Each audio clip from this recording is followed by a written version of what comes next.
Hello friends, once again welcome back to my channel Pharmagyan, and today we will discuss about what is change control in pharmaceutical companies. नमस्कार, आज हम बात करेंगे change control in pharmaceutical companies की and its importance and uses in pharmaceutical companies की. So guys, if you are new to my channel, please don't forget to like, share and subscribe my channel Pharmagyan.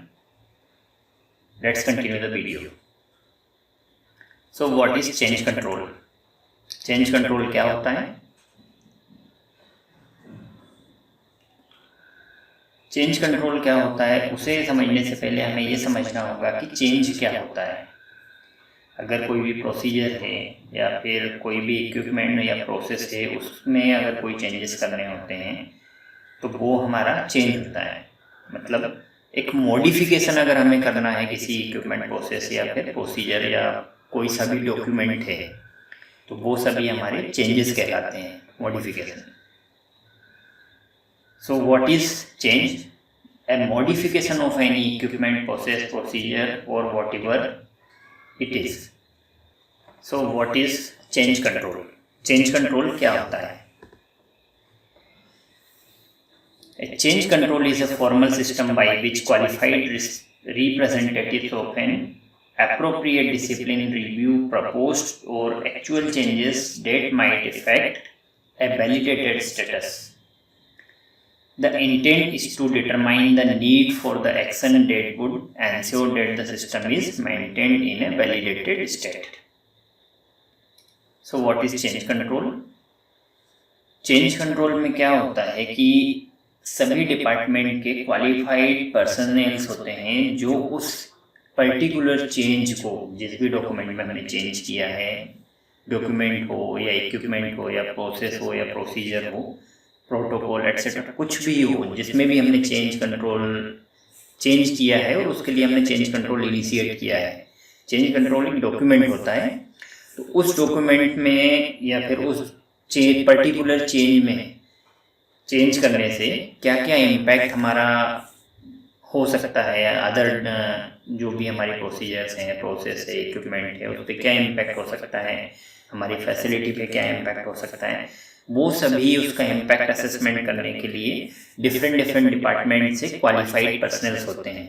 उन qualified personnels के through हमें change control का impact assessment करवाते हैं. उसमें हमें ensure करते हैं कि ये जो चेंज है वो कौन कौन से इक्विपमेंट, इंस्ट्रूमेंट या फिर प्रोसेस पर इम्पैक्ट कर सकता है, और उस इम्पैक्ट असेसमेंट के बेस पे हम चेंज कंट्रोल डॉक्यूमेंट को डॉक्यूमेंटेड करते हैं और उसकी आगे की प्रोसेस कंप्लीट करते हैं. तो क्या बेसिकली क्या है? चेंज कंट्रोल एक डॉक्यूमेंट है जिसमें हम किसी भी इक्विपमेंट, प्रोसेस, प्रोसीजर या फिर डॉक्यूमेंट से उसमें कोई अगर हम चेंजेस करते हैं तो वो सारे चेंजेस हमारा जो एग्जिस्टिंग है वो और प्रपोज चेंजेस क्या है वो सब उसमें हम डॉक्यूमेंटेड करते हैं. और उस चेंज की थ्रू अगर कोई इम्पैक्ट है किसी और इक्विपमेंट, इंस्ट्रूमेंट, प्रोसीजर, प्रोसेस पर, तो वो भी हम उसमें डॉक्यूमेंटेड करते हैं. और अगर ज़रूरत होती है तो हम उसका रिस्क असेसमेंट या फिर रिस्क एनालिसिस भी हम करते हैं. ये सब चेंज कंट्रोल का फ्लो क्या होता है, चेंज कंट्रोल क्या होता है, ये तो मैंने इसमें बता दिया. लेकिन चेंज कंट्रोल का फ्लो क्या होता है, कैसे चेंज कंट्रोल फॉर्म इनिशिएट करते हैं, कैसे हम आगे पूरा फॉर्म फिलअप करते हैं, वो सब मैं एक नेक्स्ट वीडियो में आपको बता दूंगा कभी. So next is types of change control. There are mainly two types of change control. The examples of minor change control is change in the company name, logo, address, etc. Changes in methods of analysis, change in specifications and STPs, change in batch size, change in the documents like SOPs, protocols, procedures, etc. ये सब हमारे minor change control में आते हैं. और दूसरा इसी का टाइप है major change control. So major change control के examples: changes in manufacturing process with addition or deletion of manufacturing steps, etc. Changes in quantity of raw materials, changes in manufacturing facility with the new or modified manufacturing steps, ये कुछ examples हैं minor और major change controls के। अभी हम कुछ brief examples देख लेते हैं चेंज कंट्रोल के। तो क्या क्या एग्जांपल्स हो सकते हैं चेंज कंट्रोल में, या फिर कौन कौन से चेंज कंट्रोल्स हम जस्ट एग्जांपल या इन्फॉर्मेशन के लिए मैं आपको यहाँ बता रहा हूँ।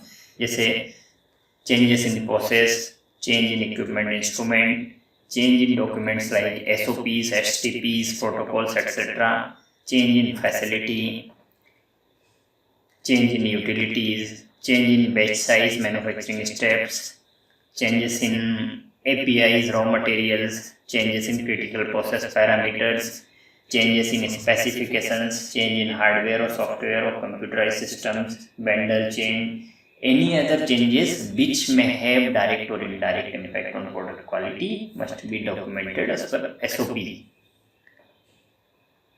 So these are the examples of change controls in pharmaceutical companies, and hope we have discussed about what is change control in pharmaceutical companies.